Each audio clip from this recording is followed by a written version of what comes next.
What if I told you that a simple lorry driver's refusal to cooperate with police changed Ghana's arrest laws forever?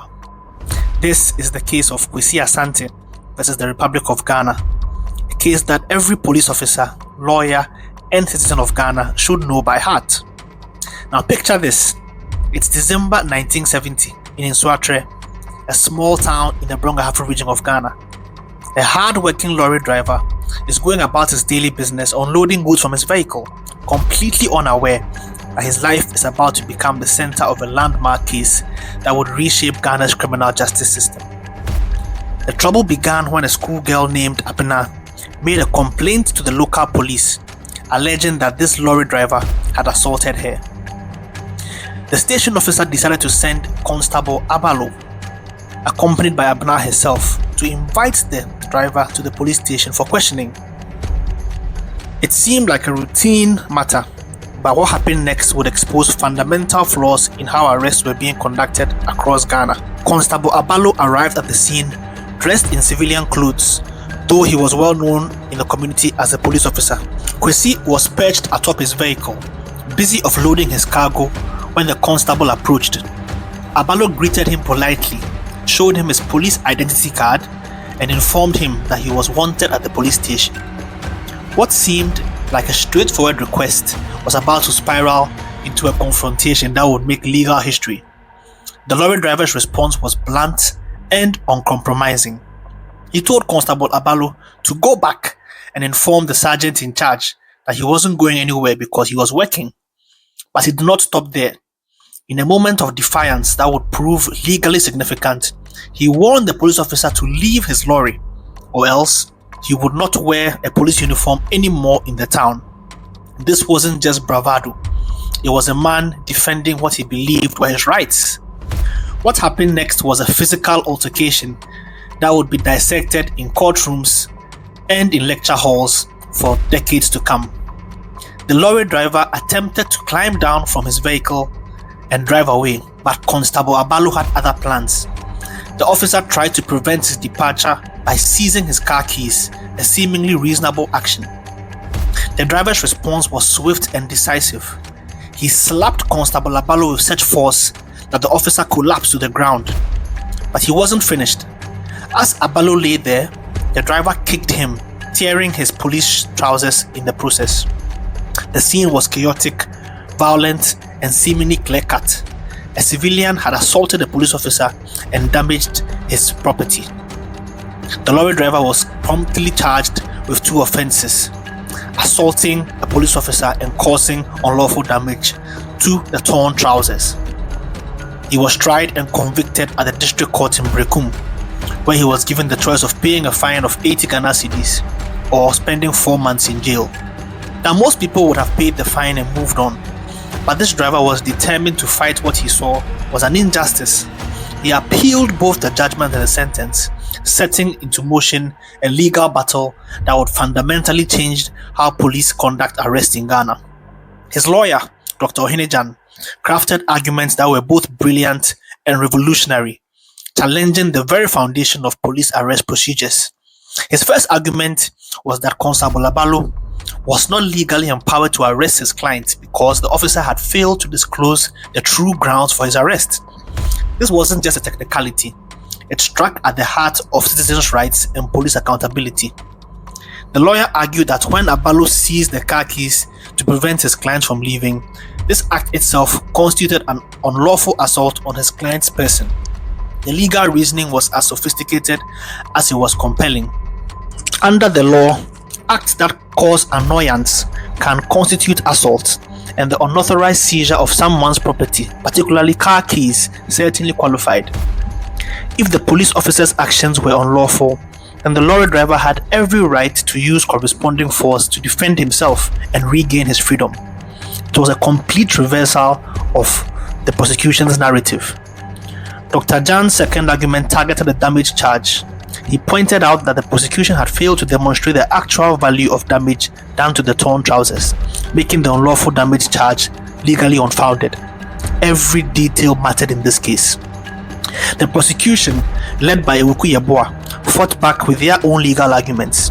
They distinguished the cases cited by lawyer Jan noting that unlike other cases where civilians did not know that they were assaulting police officers, Kwesi was fully aware of Constable Abalo's status as a law enforcement officer.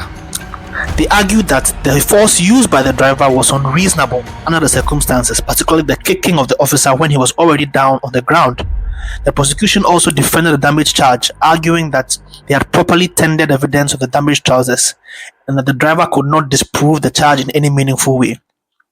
They believed their case was solid, but they were about to discover that legal technicalities can overturn even the most seemingly obvious convictions.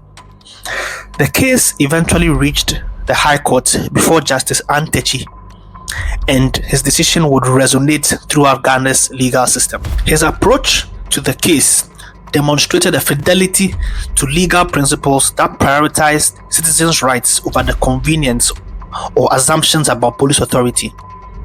Justice Antechi began by establishing the fundamental legal principles governing police arrest. He clarified that while the law empowered police officers to arrest persons reasonably suspected of committing offenses without a warrant, they were equally under a strict duty to fully disclose why the person was being arrested. The only exceptions to this disclosure requirement were when someone was caught in the criminal act itself or escaping from lawful custody. The judge's analysis of the facts were devastating to the prosecution's case. He noted that if Constable Abalo had been detailed to accompany Abena based on suspicions that Kwesi had assaulted her, the lawful procedure would have been to inform the driver of this suspicion and place him under lawful arrest. Instead, the officer had simply told him that he was wanted at the police station without any explanation of why. Even more damaging to the prosecution's case was what happened after the driver expressed his unwillingness to go to the station. No further explanation was provided, no formal arrest was made, and no legal justification was given for his continued detention. The court determined that by failing to disclose a reason for the arrest and then seizing the driver's keys to prevent him from moving his lorry, it was actually the lorry driver, Kwesi, whose freedom of movement was being unlawfully curtailed. The judge's reasoning was radical. He found that the driver had become the victim of a unique form of assault, specifically the assault of false imprisonment under Section 85 and Section 88 of Act 29, where a person's movement is curtailed without legal justification. This interpretation transformed the entire case from one of civilian assault on police to one of police misconduct and citizen self-defense. Because Constable Abalo's initial actions were not justified in law, Justice Antechi ruled that the lorry driver had every right to defend himself. The judge emphasized that even after the prosecution presents their case, a judge must always consider whether self-defense is available to the accused person. In this instance, the driver was completely within his right to launch an attack to free himself from the unlawful imprisonment that the police officer had subjected him to. The second charge regarding the damaged trousers also fell apart under legal scrutiny. While Justice Antechi acknowledged that the law permitted such charges to be laid even without stating the value of the damage, the act must have been done intentionally as well as unlawfully. The court had already established that the driver was justified in resisting Constable Abalo in self-defense. His actions in forcibly removing the officer from around his lorry were justified efforts to regain his liberty and control of his vehicle. The judge's final ruling was comprehensive and unambiguous. The conviction was quashed entirely, and the fine of 80 Ghana cedis was ordered to be returned to the driver if he had already paid it. Justice Antechi's decision didn't just free one lorry driver, it established legal precedent that would protect countless other Ghanaians from unlawful arrest and detention. The irony of the case was not lost on legal observers. Constable Abalo, who thought he was doing his duty by trying to bring in a suspect, ended up being beaten and humiliated, all because proper arrest procedures weren't followed. His pain and damaged uniform became the price of a legal education that transformed Ghana's approach to arrest and citizens' rights. This case is a powerful reminder that justice often comes from the most unexpected places. A lorry driver's stubborn refusal to comply with improper police procedures became the foundation for stronger legal protections for all Ghanaians.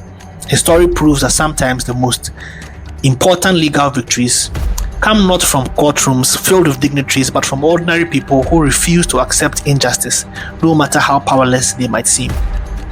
Please follow Super Law GH Studios for more legal stories. Real cases, real people.